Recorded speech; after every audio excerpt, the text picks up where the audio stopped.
مسلکی اعلیٰ حضرت فیضان اعلیٰ حضرت کرم اعلیٰ حضرت عنایت اعلیٰ حضرت۔ السلام علیکم ورحمۃ اللہ وبرکاتہ۔ آج کی اس ویڈیو میں تراویح سے متعلق ناظرین کرام کی خدمت میں چند مسائل پیش خدمت ہیں، اور یہ بیان اصلاحی تحریک دعوت فکر و عمل کے تحت چلنے والے رضا پیغام رضا چینل کی طرف سے ہے۔ تراویح کیا ہے؟ تراویح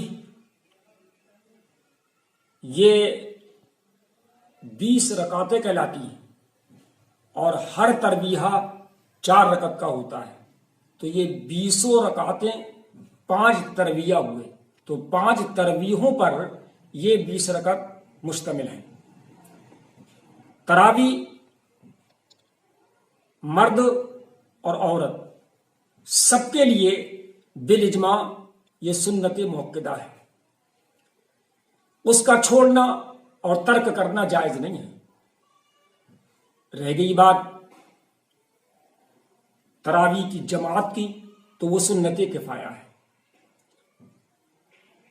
اس پر خلفائے راشدین رضوان اللہ تعالی علیہم اجمعین نے ہمیشگی فرمائی، اور میرے آقا جناب احمد مصطفیٰ محمد مصطفیٰ صلی اللہ علیہ وسلم کا ارشاد ہے کہ میری سنت اور سنت خلفائے راشدین کو اپنے اوپر لازم سمجھو، اور خود حضور نے بھی تراویح پڑھی اور اسے بہت پسند فرمایا۔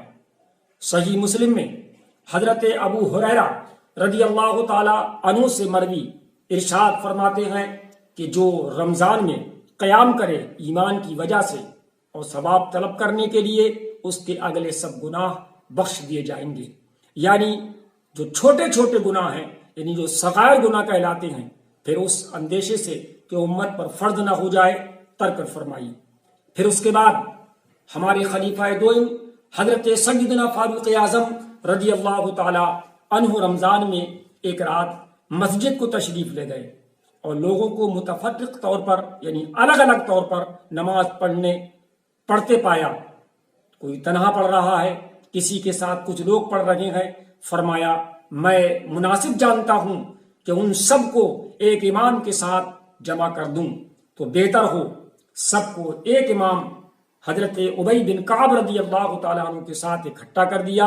پھر دوسرے دن تشریف لے گئے، ملاحظہ فرمایا حضرت عمر فاروق اعظم نے کہ لوگ اپنے امام کے پیچھے نماز پڑھتے ہیں، تو آپ نے فرمایا نعمت البدعہ، حاجی یہ اچھی بدعت ہے۔ تو اس سے معلوم یہ ہوا، پتہ یہ چلا کہ یہ تراویح پڑھنا نبی کریم صلی اللہ علیہ وسلم کی سنت ہے، خلفائے راشدین کی سنت ہے، لہٰذا اس لیے ہمارے لیے اور آپ کے لیے یہ سنت مؤکدہ ہے۔ اور پھر بات یہ رہ جاتی ہے کہ یہ کتنی رکعات ہیں، تو احادیث میں یہی ہے، اور جمہور کا مسلک یہی ہے کہ 20 رکعت تراویح ہیں۔ رہ گئی بات یہ کہ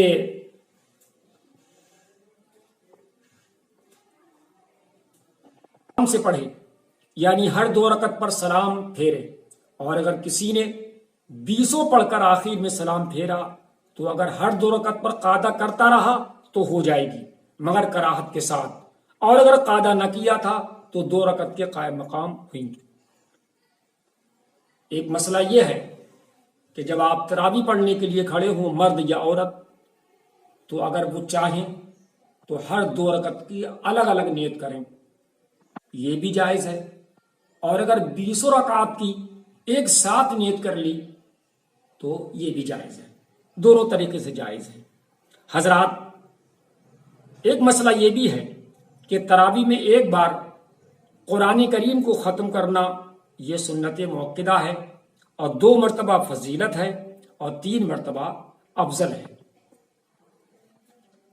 اس کے علاوہ ایک مسئلہ اس سلسلے میں یہ بھی سن لیجئے کہ امام اور مقتدی ہر 2 رکعت پر ثنا پڑھیں، یعنی سبحانک اللہم و بحمدک و تبارک اسمک، اور تشہد کے بعد دعا بھی پڑھیں، یعنی اشہد ان لا الہ الا اللہ، یہ جو ہم تشہد پڑھتے ہیں۔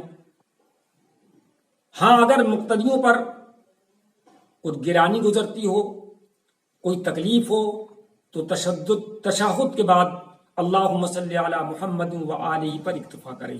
یعنی مطلب کہنے کا یہ ہے کہ یہ اللہم صلی علی محمد و علی آل محمد کما صلیت، اللہم صلی علی محمد و علی آل محمد کما بارکت، یہ جو ہم درود پاک پڑھتے ہیں بس اتنا پڑھ کر کے سلام پھیر سکتا ہے۔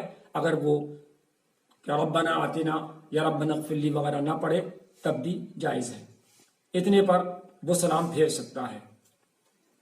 اور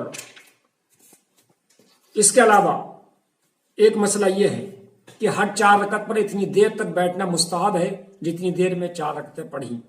5ویں ترویحہ اور وطر کے درمیان اگر بیٹھنا لوگوں پر گرا اور بھاری گزرتا ہو تو نہ بیٹھے۔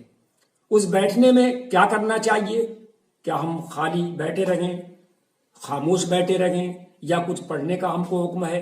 تو دیکھیے مسئلہ یہ ہے کہ اسے اختیار ہے کہ چپ کا بیٹھا رہے، یا کلمہ پڑھے، یا تلاوت کرے، یا درود شریف پڑھے، یا 4 رکعتیں تنہا نفل پڑھے۔ جماعت سے مکروہ ہے، یا تسبیح پڑھے، سبحان ذی الملک والملکوت، سبحان ذی العزت والعظمت والکبریاء والجبروت، سبحان الملک الحی الذی لا ینام ولا یموت، سبوح قدوس ربنا ورب الملائکۃ والروح، اللہم اجرنا من النار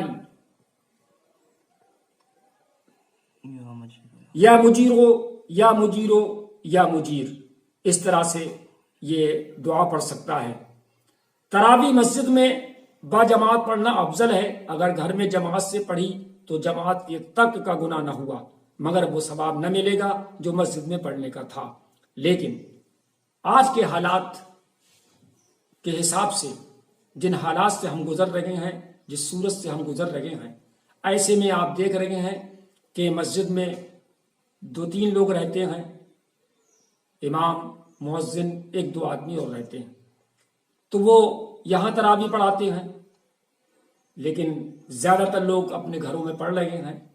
تو آپ اگر جماعت کے ساتھ نماز پڑھ سکتے ہوں، اور اگر کوئی ایسا آپ کو حافظ قرآن یا لائق امامت یعنی صحیح الطہارت ہو، صحیح القراءت ہو، اور امامت کے شرائط اس کے اندر پائے جاتے ہوں، تو اس کو امام بنا لیں اور آپ 20 تراویح اس کے پیچھے پڑھیں جماعت کے ساتھ، آپ کو جماعت میسر ہو جائے گی۔ لیکن گھر میں اگر جماعت میسر نہیں ہے اور کوئی اس لائق نہیں ہے جو امامت کر سکے، تو آپ تنہا اسی طرح سے نماز پڑھیں جیسا کہ میں نے آپ کو طریقہ بتایا۔ ایک مسئلہ یہ بھی سن لیجئے کہ جو آدمی فرض نماز عشاء کی جماعت کے ساتھ پڑھے تو وہی کیا ہے، امام کے ساتھ وطر میں شریک ہو اور جماعت کے ساتھ پڑھے۔ لیکن ایک شخص وہ جو آیا کہ فرض نماز ہو چکی تھی اور اس کے بعد امام صاحب تراویح کے لیے کھڑے ہو گئے، جب تک اس نے بھی اپنی تنہا نماز پڑھ لی تو وہ تراویح امام کے ساتھ پڑھے۔ لیکن جب وطر امام جماعت کے ساتھ پڑھائیں تو یہ تنہا وطر پڑھے، جماعت کے ساتھ نہ پڑھے، یہی بہتر ہے۔ اور رمضان شریف میں وطر جماعت کے ساتھ پڑھنا افضل ہے، خواہ اسی امام کے پیچھے جس کے پیچھے عشاء و تراویح پڑھی یا دوسرے کے پیچھے۔ اور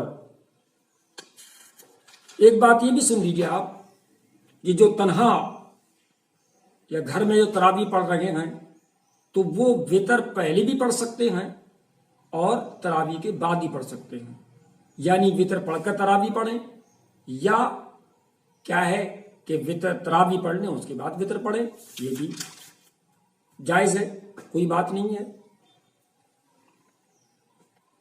یہ جائز ہے کہ ایک شخص عشاء وطر پڑھائے اور دوسرا تراویح، جیسا کہ حضرت عمر رضی اللہ تعالیٰ عنہ عشاء و وطر کی امامت کرتے تھے، اور حضرت ابی بن کعب رضی اللہ تعالیٰ عنہ تراویح کی امامت فرمایا کرتے تھے۔